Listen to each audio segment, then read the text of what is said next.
Hello，大家好，歡迎嚟到啫喱學煮，我係啫喱。今日我會用蓮藕同荷蘭豆同大家分享一個好好味嘅餸㗎喎。洗乾淨咗同埋批咗皮嘅蓮藕呢，我會將佢切成薄薄地嘅一片片㗎喎。蓮藕呢，佢有健脾養胃啦、補氣養血嘅功效㗎喎。尤其是係秋天嘅蓮藕啦，對女性嚟講咧，佢有排毒養顏啦、抗衰老嘅功效嘅喎。同時咧，佢仲有促進新陳代謝嘅功效啦。所以咧，女士秋天真係要食多啲蓮藕㗎。切好咗嘅藕片，我哋就將佢擺落個碟度備用先啦。呢一道餸咧，我會落少少木耳落去一齊煮嘅。咁我哋而家咧浸開咗啲木耳先啦，我會落少少鹽同埋少少嘅粟粉啦，利用鹽同埋粟粉嘅吸附作用咧，將木耳表面嘅灰塵咧吸走佢嘅。我仲會用熱水嚟浸木耳啦，因為熱水咧係可以令木耳更快地膨脹嘅喎。為咗令呢個餸更加靚啦，咁我會加少少紅蘿蔔落去一齊煮嘅喎。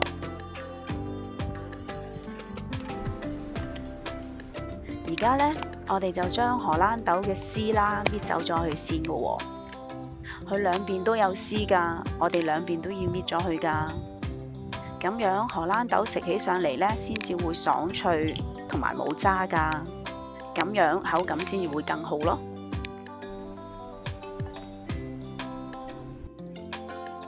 木耳浸咗15分鐘之後呢，就已經軟晒身啦，即係話呢，木耳就已經係浸好晒㗎啦。我哋而家呢，要用清水啦，將木耳徹底地清洗乾淨佢㗎喎。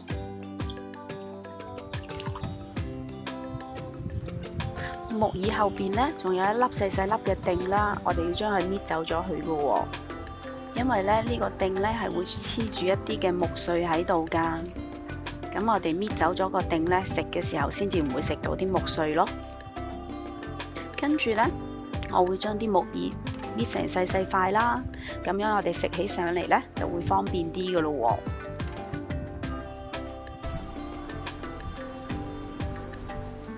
我哋準備2粒搣咗衣嘅蒜頭啦。跟住咧就會將佢切成薄片啦，跟住再改刀將佢切成蒜粒㗎喎。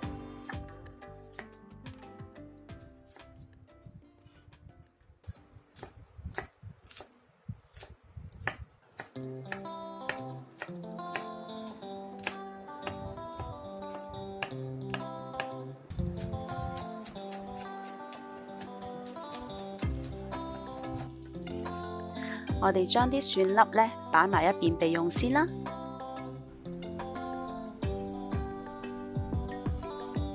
跟住我會準備一嚿仔嘅薑啦，同樣地將佢切成薄片，跟住再改刀將佢切成一粒粒嘅薑粒㗎。我炒素菜咧都鍾意落薑同埋蒜頭㗎。因為薑同蒜頭咧，可以令到整個餸食起上嚟更加香㗎。我哋燒熱咗鑊水啦，跟住咧就將藕片、紅蘿蔔片倒落嚟啦，將佢哋飛水大概3分鐘左右啦。睇到蓮藕片有少少透明，就可以撈起佢㗎啦。我哋再次燒滾鑊水去啦。跟住咧就將荷蘭豆同埋木耳倒埋落嚟啦，大概焯水1分鐘左右就要撈起㗎啦。荷蘭豆唔可以焯水焯太耐㗎，因為荷蘭豆要爽甜先至好食㗎。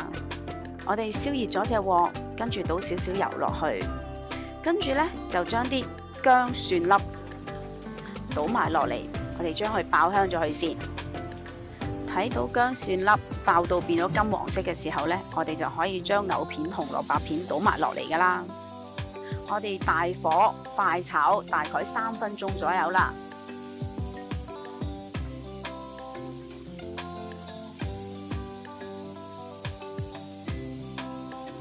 跟住將荷蘭豆同木耳倒埋落嚟啦，我哋 keep 住個大火，繼續快炒1分鐘左右。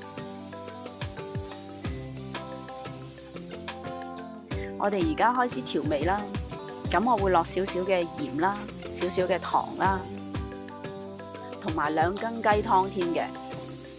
如果你係全素食嘅話呢，可以落少少嘅冬菇水啦，或者係清水都得嘅。繼續快炒，撈勻咗佢之後呢，最後我會落返少少嘅冬菇粉啦，嚟令到成道餸嘅鮮味提升嘅喎。再次炒勻咗佢哋之後呢，我就可以將佢哋上碟噶啦。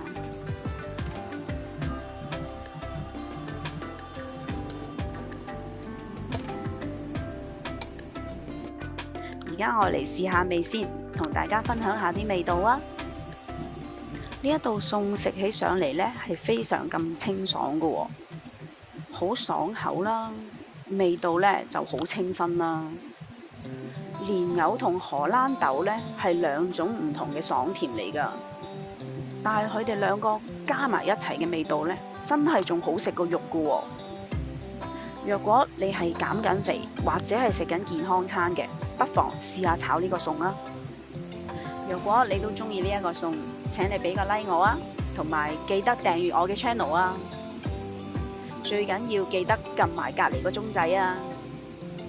多謝晒你哋嘅收睇，我哋下一條片再見啦，拜拜。